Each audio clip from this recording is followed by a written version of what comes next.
En el transcurso de la historia, la tecnología de la guerra ha ido evolucionando siempre, pero el arte de la guerra, la manera que tiene un jefe militar de dirigir, es algo que no ha cambiado sustancialmente. Hay naciones que se han extinguido por no haber entendido qué significa la guerra, con sus implicaciones diplomáticas, económicas y sociales. Un jefe militar de categoría intenta siempre comprender cómo se interrelacionan estas fuerzas.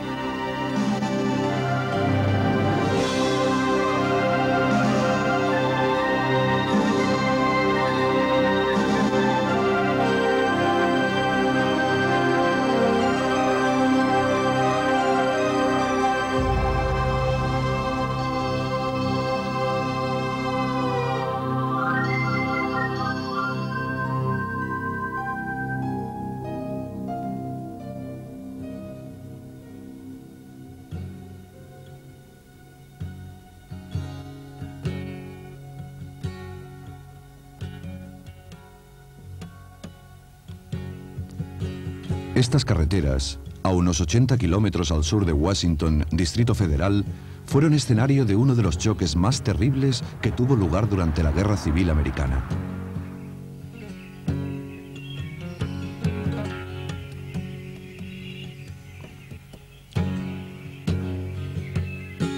Ulysses S. Grant, jefe militar de la Unión, sabía que en la batalla del Páramo se jugaba el futuro de los Estados Unidos.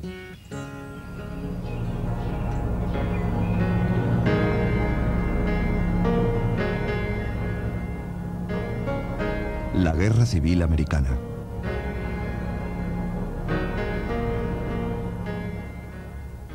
Cuando estalló la Guerra Civil Americana en 1861, Grant trabajaba en una ferretería. En 3 años se había convertido en el gran jefe militar de los ejércitos de los estados del norte y al cabo de 7 años iba a ser elegido presidente. Aunque era un hombre sencillo y modesto, la convulsión producida por la guerra civil le dio la oportunidad de demostrar que poseía grandes dotes para el mando militar.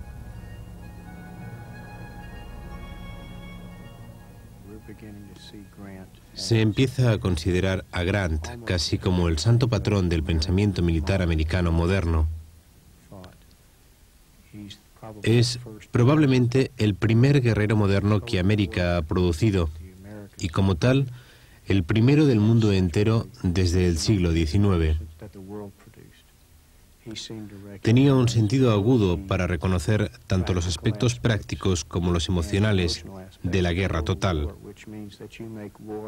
Ello significa que se hace la guerra en todas las facetas y a todos los niveles de la sociedad, la cultura, la política, la economía, lo militar, es decir, en toda la complejidad de la vida. Antes de la batalla.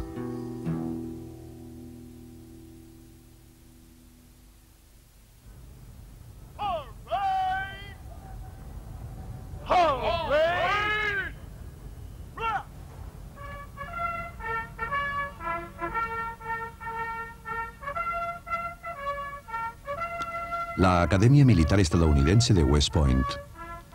A mediados del siglo pasado, los oficiales educados aquí iban a enfrentarse muy pronto en una sangrienta guerra civil. Uno de ellos, nacido en 1822 en Point Pleasant, Ohio, hijo de un comerciante de pieles, era Ulysses Simpson Grant.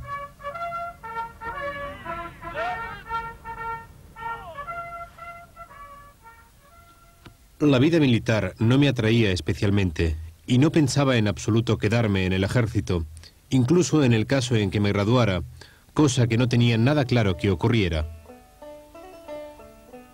No era exactamente lo que se dice un estudiante modelo, sino más bien conocido por su mala conducta. De todas formas, se graduó en 1843. Después de una temporada en el pequeño Ejército Nacional, su pretensión era ser profesor de matemáticas. Pero 2 años más tarde, Estados Unidos entró en guerra con México y Grant fue llamado a filas. Combatió brillantemente y cuando acabó la guerra en 1848 decidió permanecer en el ejército.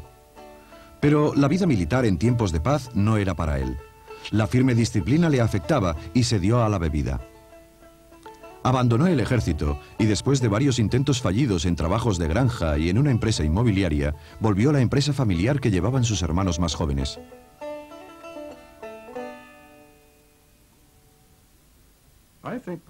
Yo diría que Grant tenía un temperamento muy sensible.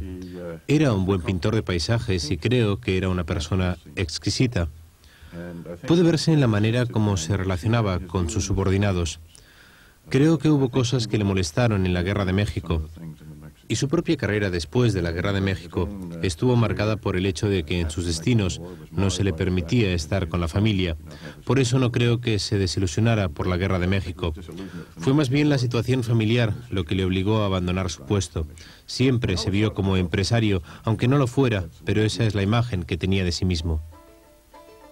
La Unión de los Estados estaba sufriendo grandes cambios en aquel momento. Se inició un proceso de división. Los estados del norte, con una población de 22 millones, se estaba industrializando y absorbiendo un número cada vez mayor de obreros inmigrantes.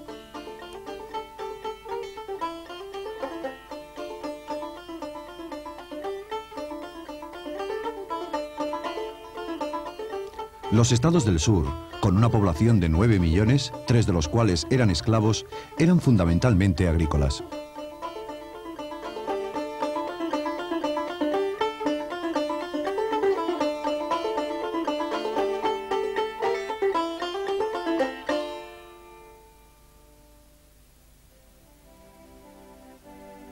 Cuando Abraham Lincoln, de los estados del norte, que ya había expresado sus puntos de vista contra el esclavismo, fue elegido presidente en 1860, hubo 11 estados del sur que votaron a favor de la secesión de la Unión. Se autodeclararon confederación, lo que indignó a los 22 estados restantes. En abril de 1861 se oían los primeros disparos de la Guerra Civil.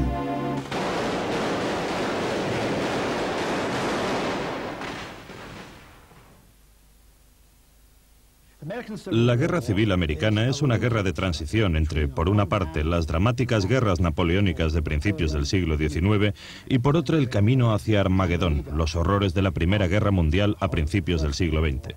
Ahora bien, el elemento de novedad que se introdujo en esta guerra es el hecho de ser una guerra librada entre ejércitos de alistados. Esto era una novedad. Había habido alistados antes, en Europa, el ejército francés en tiempos de Napoleón, por ejemplo, pero en general luchaba contra fuerzas regulares. En nuestro caso nos encontramos con ejércitos nacionales del pueblo, por así decirlo, haciéndose la guerra, y esto produjo varios efectos. En segundo lugar, naturalmente, hubo el impacto del ferrocarril en tiempos de guerra por primera vez. En lo que se refiere a logística, se trataba de mover tus tropas con sus provisiones mucho más rápido y de forma más económica de lo que había sido posible en las generaciones anteriores, que tenían que andar y cargar provisiones en carros. Por otra parte, el telégrafo y el tren iban a hacer posible que los políticos en Washington, sobre todo el presidente Lincoln, estuvieran informados de los acontecimientos en el frente. Hubo una gran afluencia de soldados voluntarios, pero el ejército estadounidense contaba solo con 16.000 oficiales que estaban diseminados en un área extensa para proteger a los colonos en las fronteras del oeste. El sur no tenía ejército regular.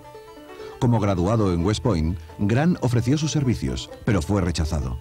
Seguramente debido a su abandono anterior o a su reputación de bebedor. Pero insistió, hasta conseguir la comandancia de un regimiento de infantería. Vi una energía especial en él. Caminaba un tanto encorvado y llevaba el sombrero ladeado hacia adelante con una gran elegancia. Grant es en apariencia un hombre sencillo. No pretende ser algo que no es. No le gustan los aires que acostumbran a darse los militares. Es conocido, por ejemplo, por su aversión a llevar uniforme y muchas veces se le ve en fotografías vistiendo un uniforme privado con los galones mal cosidos en el hombro. Ese es Grant tal como era realmente. El norte intentó sofocar la rebelión de los estados sin más tardar, con un bloqueo naval y 2 grandes incursiones militares. La primera, en el este, contra Richmond, la capital confederada.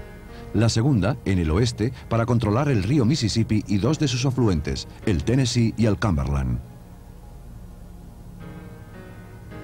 Grant fue ascendido y pronto estuvo dirigiendo operaciones en la zona de los ríos.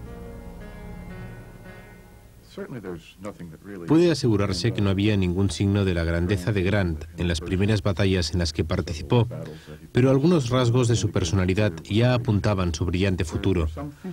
La primera vez que se encontró en una situación real de confrontación con el enemigo, dejó escrita la experiencia. Dice: mis hombres iban a girar en un recodo donde esperaban encontrar confederados. Todos teníamos el corazón encogido. Al llegar descubrimos que el enemigo había abandonado sus enseres y había huido. Dice: aprendí una lección que nunca olvidaré, y es que el enemigo me teme tanto como yo le temo a él. Parece obvio, pero es una verdad muy profunda. En febrero de 1862, Grant dirigió los ataques contra el fuerte Donelson, en el río Cumberland, y contra el fuerte Henry, en el río Tennessee. Su perseverancia le llevó al éxito, las primeras grandes victorias de la Unión. Escribió a los jefes confederados derrotados exigiendo una rendición incondicional e inmediata. Y así nació la leyenda americana de Grant y su proverbial exigencia de rendición incondicional. Continuó avanzando hacia el sur y libró su primera gran batalla en Shiloh, en abril de 1862. Después del primer día de batalla en Shiloh, Grant está en la retaguardia, reflexionando sobre lo que ha ocurrido. Evidentemente fumando un puro. Nunca verás a Grant sin un puro siempre a mano. Y se le acerca el general Sherman y empiezan a comentar el día de combate que han tenido. A Sherman se le ve un poco más inquieto. Ha visto cómo abrían brecha en sus líneas. Tiene que reagrupar a sus hombres. Ha tenido un día duro. Pero se da cuenta de que Grant, después de toda esta acción, parece muy tranquilo. Grant ha tenido también un día muy ajetreado. Ha reunido un gran número de artillería unionista y sobre todo ha establecido un refugio seguro para las tropas de la Unión en caso de retirada. Ha trabajado mucho, pero no parece afectado por ello. No está nervioso, a pesar de los ataques que ha sufrido su ejército, y Sherman le dice: ha sido un día duro, ¿no es cierto? Grant se recuesta simplemente y dice: no pasa nada, mañana serán nuestros. Y así fue, efectivamente.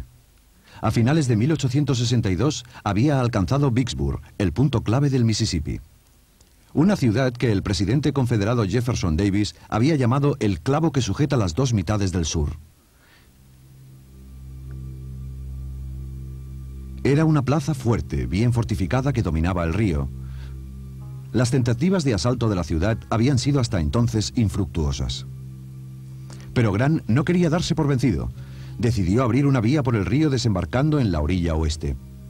Entonces, él y sus hombres empezaron a hacerse camino a machetazos a través del bosque y los pantanos.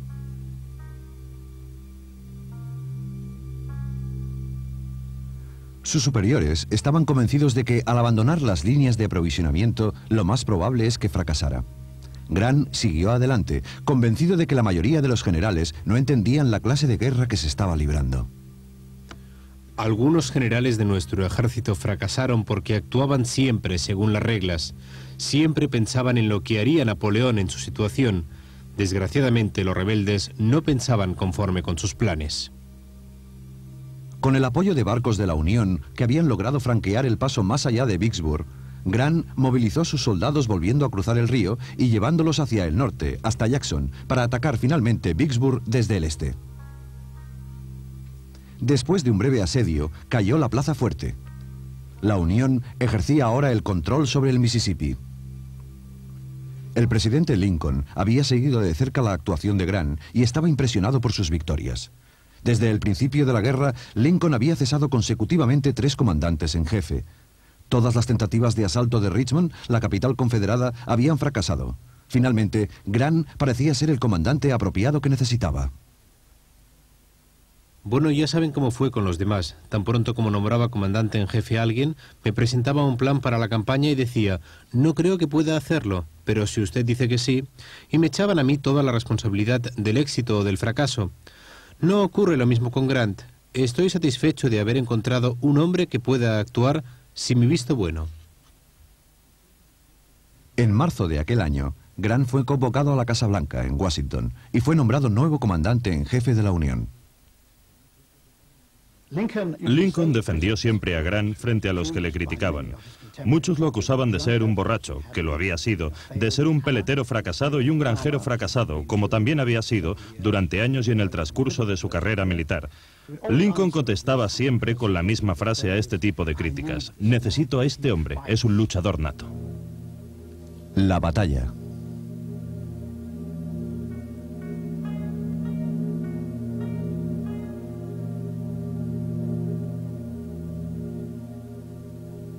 La batalla del Páramo marcará un hito en la historia de la guerra. Los hombres que lucharon con tesón en el sotobosque y en las trincheras de aquella selva llena de maleza fueron unos de los primeros en experimentar la realidad devastadora de la guerra moderna. Estrategia.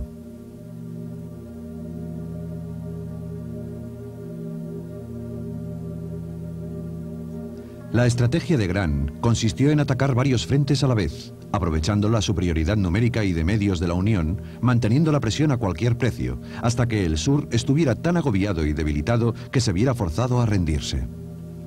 Las dos grandes incursiones se harían en la dirección de Richmond, la capital, al este, y de Atlanta, al oeste.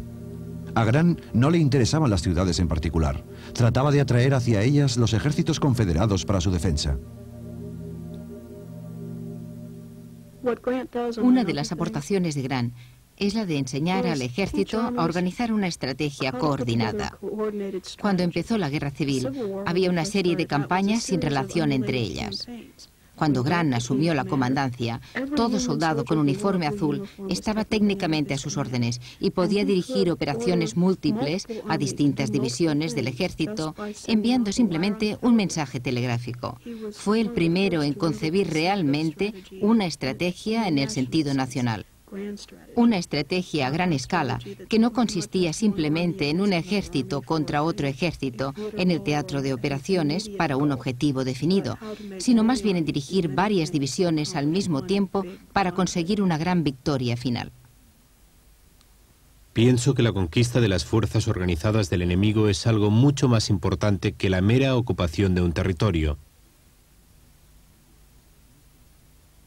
Es importante conquistar territorio del sur, pero solo si contribuye al resultado que todos desean, que es el fin de la guerra y el aplastamiento de la rebelión.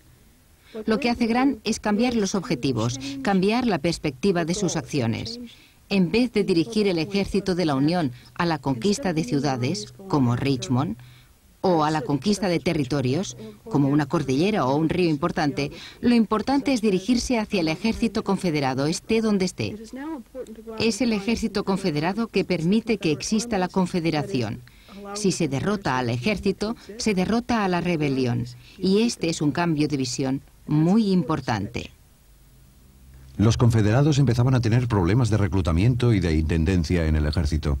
Grant logró que empeoraran las cosas prohibiendo el intercambio de prisioneros, confiscando o quemando cosechas y destruyendo fábricas.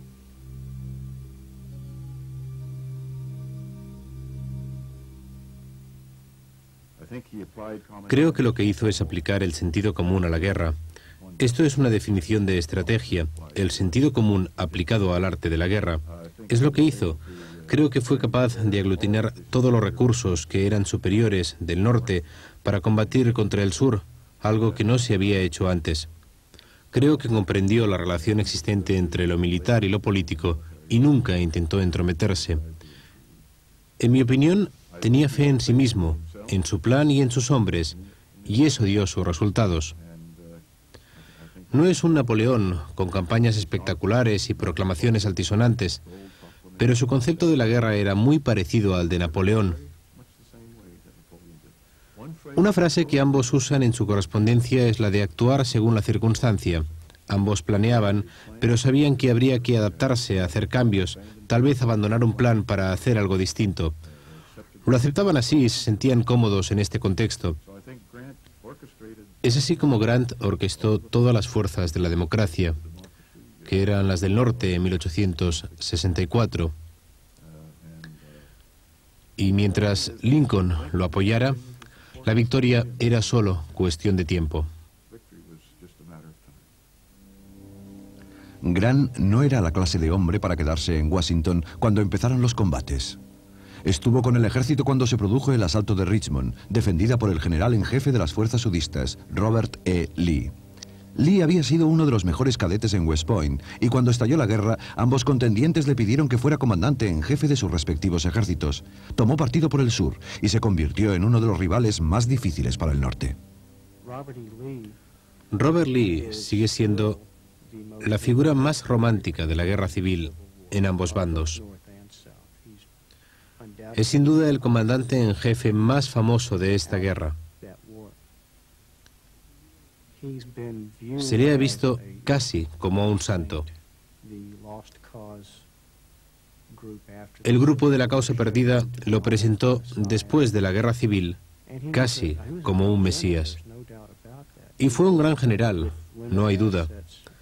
Con medios muy limitados causó muchos daños a la causa de la Unión. Tengo la impresión de que podría ser recordado como el último de los guerreros a la vieja usanza, y Grant es el primero de los grandes guerreros modernos.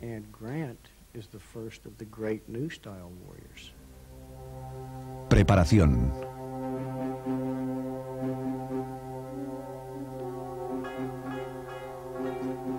Grant se estableció con la sección del ejército de la Unión que estaba bajo el mando del general Meade, que se hallaba en Washington y Richmond, y que Grant había destinado hacia el sur para enfrentarse a Lee. El ejército de 120.000 hombres iba a cruzar el río Rapidan y, dirigiéndose hacia Richmond, obligarían a Lee y a sus tropas de 60.000 hombres a entrar en combate. Una vez cruzado el río, Grant no tenía elección. Había que cruzar un área de espeso bosque conocido por el nombre de El Páramo. Confiaba en cruzar la zona antes de que llegara a Lee. Pero Grant estaba dispuesto a combatir donde fuera, incluso en el páramo. La intención de Grant era la de seguir luchando hasta ganar la guerra. La preparación era la clave para mantener lo que había de ser una larga campaña. La región es muy boscosa y los caminos son estrechos y muy malos después de la lluvia. Aprovisionar un ejército haciendo la campaña contra un enemigo tan formidable a través de un territorio en tan malas condiciones, solo con carretas, parecía imposible. Eran esenciales la organización y la disciplina si se quería lograr el éxito.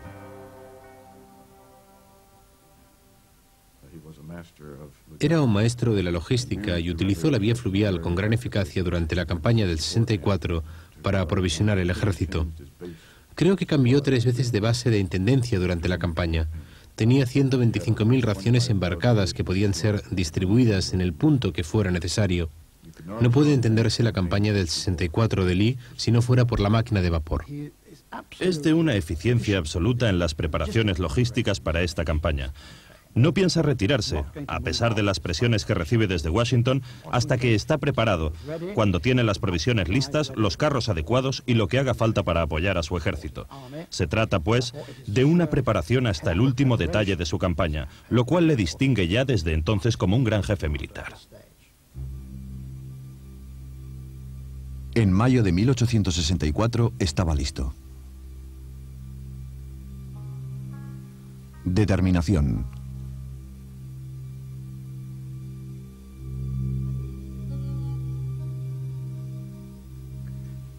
Grant odiaba la guerra.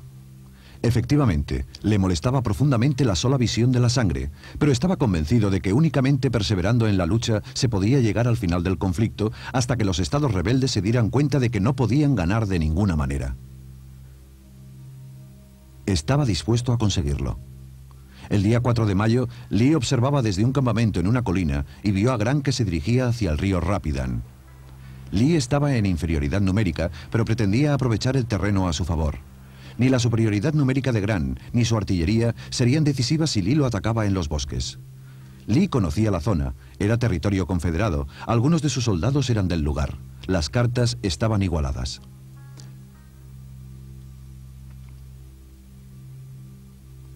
Grant cruzó el Rapidan sin problemas, sin estar seguro de cuáles eran las intenciones de Lee. Era imposible cruzar el páramo en un solo día, debido a la lentitud de la larga reata de carretas. Se vio obligado a hacer un alto durante la noche.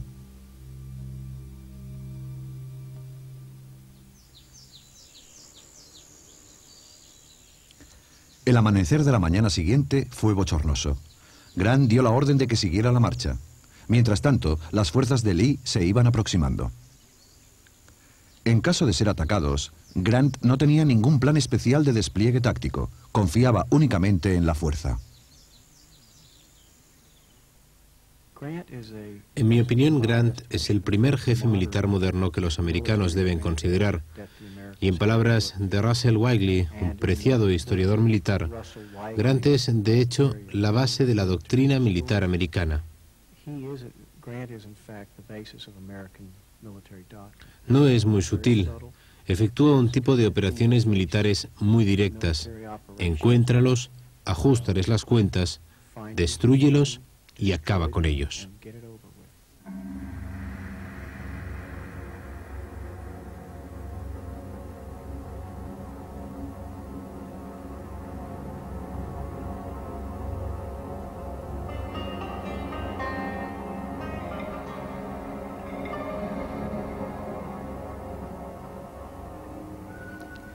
El combate se centró en las dos carreteras principales este-oeste, el Portazgo Naranja y la carretera del Tablón Naranja. En el Portazgo, los soldados de la Unión vieron a los confederados a una cierta distancia y se desplegaron para el ataque.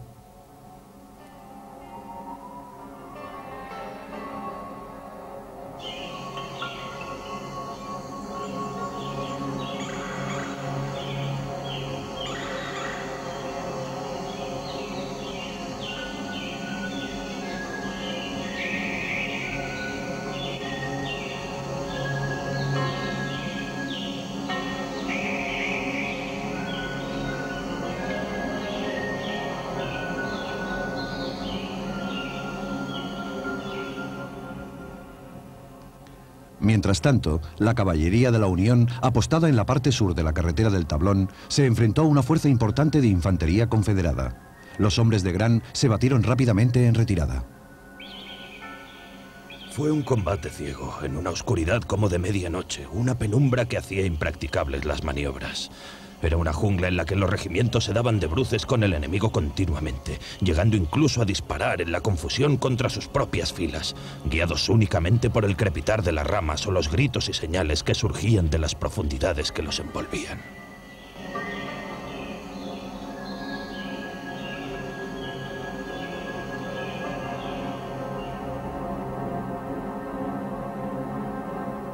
En el transcurso de la guerra, los asaltos frontales habían fracasado casi siempre. El uso de rifles y la pronta desaparición de los mosquetes de ánima lisa habían dado la superioridad a los defensores. Las escaramuzas esporádicas continuaban en ambas carreteras. Al caer la noche, ambos bandos se atrincheraron. Aquella noche, los sudistas discutieron sobre la amenaza que se cernía sobre ellos.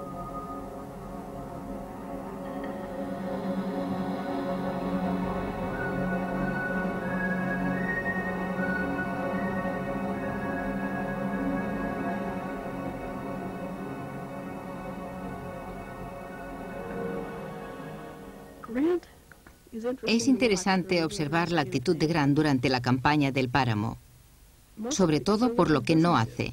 No cabalga por el frente, no sigue la vieja tradición de dirigir las tropas blandiendo el sable y dando un grito de guerra. No siente necesidad de demostrar valor, ni se preocupa por su reputación. Es un jefe militar moderno porque dirige desde la retaguardia. Permite que sus mariscales de campo combatan en el campo de batalla. Él se queda atrás. Recibe información de todos los puntos de combate y despliega tropas allí donde sean necesarias o las retira según los acontecimientos, ordenando el avance cuando surge la oportunidad. Es en este sentido un jefe muy moderno, dirige desde la retaguardia. Cuando empezó esta guerra solían decir que un comandante del ejército dirige desde el frente. Grant enmendó esta página del reglamento. Creo que lo más fascinante a propósito de Grant es su mente. A menudo es visto como un hombre impasible, sin imaginación, un hombre al que le gustaba beber, un hombre que ganó de manera apabullante en realidad. Y cuanto más leo su epistolario y más estudio sus campañas, tanto más ridículas me parecen esas opiniones. Para su época fue un general muy sofisticado, pero su genio reposa en la simplicidad, no en maniobras complejas. Creo que tenía el temperamento adecuado para ser un excelente jefe militar y tenía una moral muy fuerte, además de un gran valor. El general se dio cuenta de que podía ser localizado con más facilidad y podía dar órdenes más eficazmente permaneciendo en el punto central que había escogido como cuartel general. Y allí estaba casi todo el día. Paseaba a veces lentamente arriba y abajo, pero solía pasar la mayor parte del día sentado en el tocón de un árbol o en el suelo, tallando ramitas con su navaja.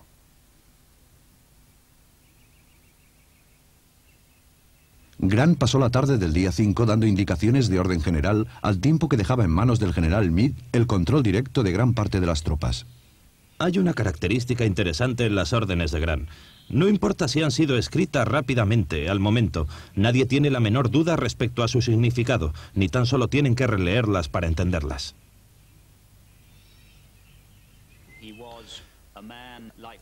Era un hombre parecido a Wellington, con un ojo clínico para ver el terreno, una memoria extraordinaria de los mapas. Sus asistentes siempre lo comentaban, esta memoria espectacular para el detalle, y sin embargo, al mismo tiempo, era capaz de olvidarse de las minucias y concentrar su mente en la esencia del objetivo, el problema, la situación y, como resultado, era capaz de dar instrucciones muy precisas a sus subordinados. Tenía talento para la guerra, eso es indudable. La orden que dio a Meade para el combate del día siguiente era, como era habitual, clara y concisa. Si surge la oportunidad de penetrar en las líneas de Lee, hágalo.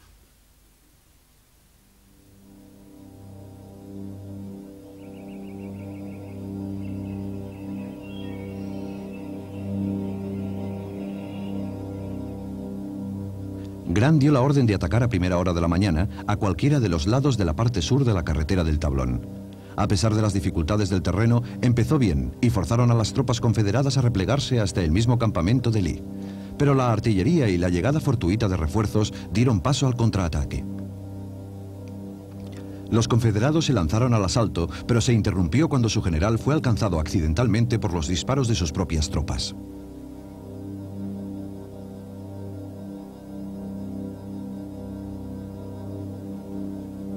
A las 3 de la tarde, Grant ordenó lanzarse a la ofensiva, pero el terreno era demasiado agreste como para ser atravesado con velocidad y cohesión.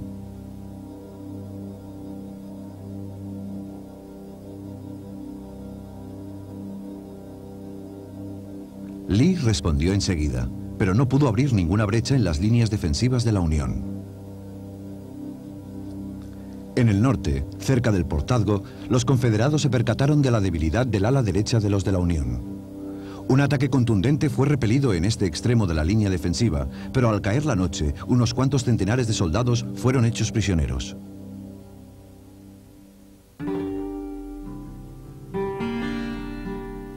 Al día siguiente, Grant pensó que la batalla ya podía darse por terminada. Ninguno de los dos bandos podía proclamarse vencedor. Sin embargo, Grant pensó erróneamente que había sufrido menos bajas que Lee. En realidad, las bajas en las filas de la Unión, entre muertos y heridos, ascendían a 18.000, y las fuerzas confederadas solo habían sufrido 11.000 bajas. Ahora, los soldados de la Unión estaban a la espera. La batalla estaba en un punto muerto. ¿Acaso concluiría este avance como las tentativas previas con una retirada a Washington?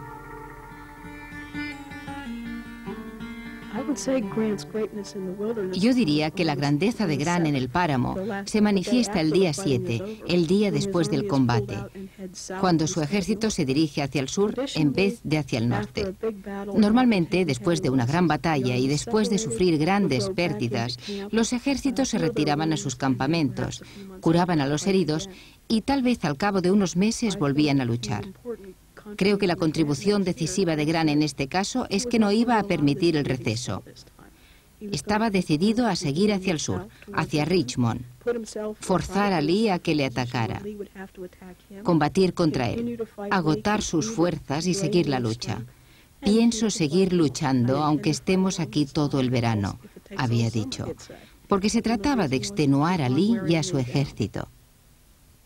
La decisión tomada por Grant de continuar hacia el sur, a pesar de las enormes bajas sufridas, fue el momento crucial en el desarrollo de esta guerra. Los soldados de la Unión, que a menudo se habían desmoralizado en campañas anteriores, respondieron con entusiasmo.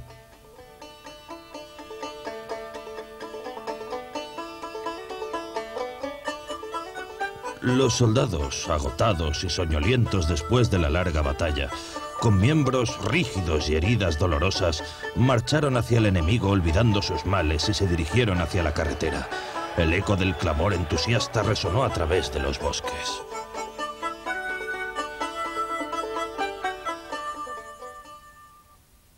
Esta campaña es un ejemplo de cómo un fallo táctico en raras ocasiones puede resultar ser un triunfo estratégico.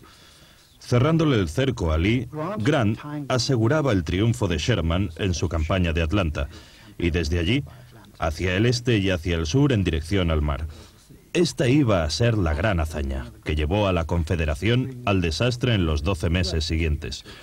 Su punto de vista de la guerra, por tanto, estaba mucho más orientado hacia la estrategia global más que al combate inmediato en las batallas de un sector determinado.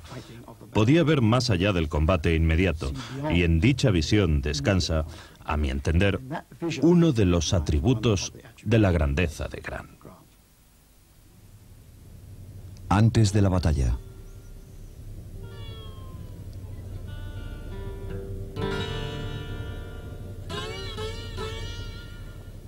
Grant no dio respiro al enemigo. Dio la orden a todo el ejército de la Unión de seguir luchando. Aunque en el mes de mayo hubo 70.000 bajas, solo en la zona del Potomac, Grant sabía que los recursos del sur estaban al borde de la quiebra. A Grant le llamaban carnicero. Casi todos los que le llamaban carnicero eran del sur. Diferentes autores que han estudiado los índices de bajas y sus proporciones han demostrado con precisión que en todas las batallas que libró, Grant perdió 9% del total de su ejército. Por otro lado, Robert Lee sufrió un 20% de bajas. Cuando se considera la diferencia en términos numéricos en los índices de bajas, te das cuenta de que en números reales de miles de soldados, Grant perdió muchísimos menos que Lee. Y desde un punto de vista meramente práctico, Lee no podía permitirse esta proporción de bajas. Por tanto, ¿quién es el carnicero aquí? Bajo la apariencia de sencillez, creo que es un hombre muy complejo. Tiene que afrontar muchas contradicciones en su vida. Tiene que hacer una guerra para luchar contra el esclavismo, y su mujer tenía esclavos. Tiene que hacer una guerra que le obliga a luchar contra algunos de sus mejores amigos. Algunos de los testigos de su boda estaban entre las filas confederadas. Una de las anécdotas más elocuentes para ilustrar el tipo de contradicción que sufría Ulysses Grant durante esa guerra fue durante el asedio de Petersburg, cuando se entera de que uno de sus amigos del otro bando acaba de tener un hijo. Da la orden a sus soldados de encender hogueras para saludar el nacimiento. Y a través de la línea de frente, él y otros oficiales de la Unión mandan un juego de té para niños al hijo del general confederado George Pickett.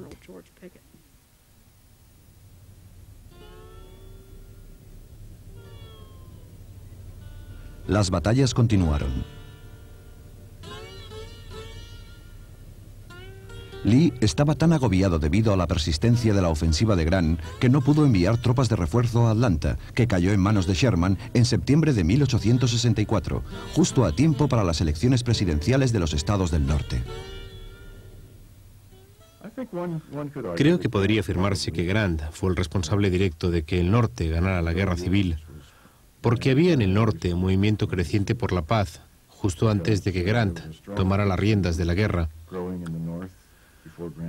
El reclutamiento había dejado de ser bienvenido. Había manifestaciones en contra en Nueva York y otras ciudades. Había un cansancio de la guerra y empezaba a haber soldados que... Orville Wendell Holmes, el juez del Tribunal Supremo, escribió después a Gettysburg: "No volveré a alistarme", y era un oficial. No podemos ganarles. Grant les infundió la determinación de conseguirlo, y si no hubiera sido por él, si no hubiera sido por la victoria de Sherman en Atlanta y las victorias de Sheridan en el valle del Shenandoah, semanas antes de las elecciones, creo que muy probablemente Lincoln no hubiera sido reelegido. El líder de la oposición era el general McClellan, que ya no estaba en el ejército y que dirigía una plataforma por la paz. Por tanto, creo que en 1864 se estaba mucho más cerca de no poder ganar la guerra de lo que muchos están dispuestos a creer.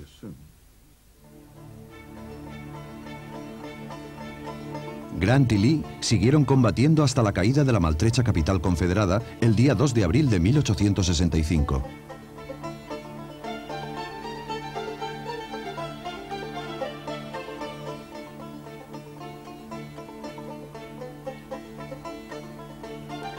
El 9 de abril, a Lee no le quedaba otra alternativa que rendirse, aquí, en el Tribunal de Justicia de Appomattox. En el plazo de un mes, todas las divisiones que quedaban del ejército sudista abandonaron las armas. La guerra había terminado.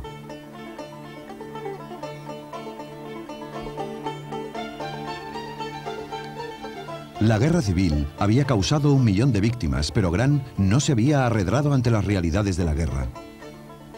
Había luchado de forma feroz para acabar con el enemigo y terminar la guerra.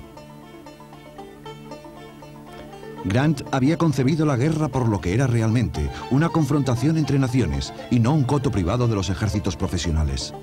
La guerra ya no se ganaba con tácticas brillantes, sino con una pertinaz y convencida estrategia. La influencia de Grant en el curso de la historia radica simplemente en el hecho de que ganó esta guerra. Si la Unión hubiera perdido esta guerra, sin duda la historia de los Estados Unidos hubiera sido diferente. De hecho, es posible que habláramos de la historia de los Estados Unidos y la de los Estados Confederados.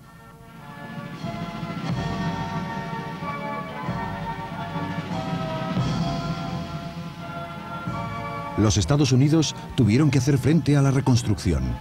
El sur, concretamente, había sido destruido completamente y su economía ya no podría depender del esclavismo. En 1868, Grant, que se había ganado el respeto de los dos bandos, fue elegido presidente. Pero sus 8 años de presidencia pasaron sin pena ni gloria y marcados por los escándalos que protagonizaron algunos miembros del gabinete. Un año antes de su muerte, escribió sus memorias, consideradas una de las grandes obras de la literatura americana.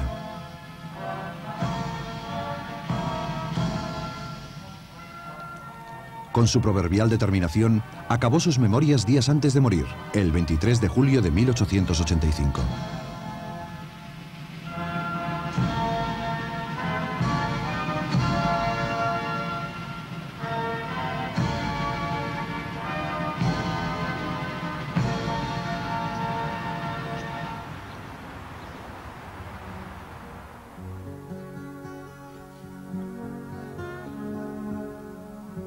Ulysses S. Grant podía muy bien haber permanecido en el anonimato siendo un pequeño comerciante de provincias, pero la guerra le dio la oportunidad de ponerse a prueba.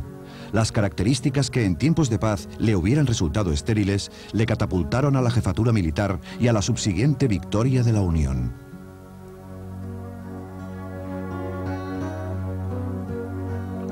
Su nombre permanece en una página de la historia americana, como presidente y como escritor, pero por encima de todo será recordado como un gran jefe militar.